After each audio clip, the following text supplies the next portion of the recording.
We're going to go ahead and get started, and oh gosh, how loud. I wanted to introduce myself. My name is Pat Tulungan. I'm the co-founder of the Children's Neuroblastoma Cancer Foundation. We started the foundation in 2000 after losing our son Nick to neuroblastoma. He was diagnosed in 1995 at the age of 6, and unfortunately, back then there was, less treatments than there are available today. And so the other thing that we looked at was, number one, there was hardly any awareness of what the word neuroblastoma was, and it's like, okay, it's a form of leukemia. That's because that's the only thing that we knew. And so the lack of awareness of the word and the disease and everything kind of prompted us to, hey, let's do this. The doctors can't do it, so it's up to us as parents to be able to spread the word and do what we can.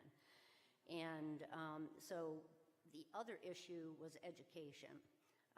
Again, back in the 90s, the internet was just coming about.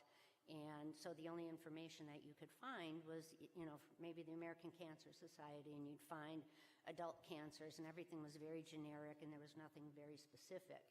And it's like, well, this doesn't help me. I really need information on neuroblastoma.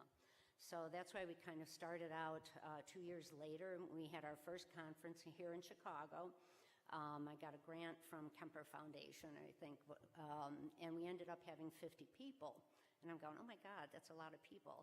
And then it grew to 100 people, then it grew to 200 people that had attended. And we're basically getting families from all over the world that have come here. We have speakers that have come from all over the world, and we're very, very grateful.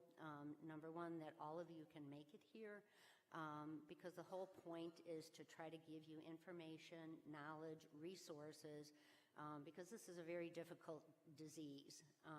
And, the doctors are working diligently, to try to find cures.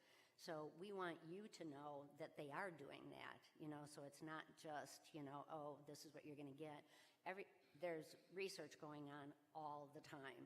And so, again, we just want you to know that and understand that things are not stagnant in the medical community. Things are happening. Survival rates have increased, because of immunotherapy and cis-retinoic acid, and now with DFMO. So all these things are very important, and we want you to know about them. You may not understand it, especially the ones that are newly diagnosed. You probably won't understand some of the words, but you will. And we encourage you to continue to keep coming to the conference, because things will start to click. If they haven't clicked yet, or after this conference, hopefully they will as you go on in the process. So again, that's our job. That's what we want to do, is to provide all this information for you. You take it, you go ask questions of your doctors. We always felt that, no one doctor or no one hospital has all the answers. If they did, we'd all be going home, and there's no need for this. So again, we want you to know that stuff is happening, behind the scenes that you may not see. And we've awarded close to $3 million in research at hospitals across the country. We've given to NANT, we've given to Sloan. We give wherever we can find research that, our medical board, will review and let us know. If you haven't seen, we have a parent handbook online. It's being updated. It's a lot of old material, but there's also some new material that's on there. So if you haven't seen it, it was written by parents, it's written by doctors, so please take a look at the handbook. And that's kind of us. Now what I want to tell you about is how the conference works. The doctors will be doing 30-minute presentations. We will have 15 to 20-minute question and answer session.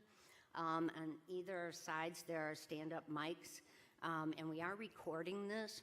So if you do have a question, please go to the mics so that we can hear the question and then hear the answer, so that people who are listening will know exactly what the question was. So if you could do that, we'd appreciate it. We'd also ask that when you're asking a question, that you keep it as general as possible and not make it, oh, can you give me a second opinion, while we're up here. So please, make it as general as possible.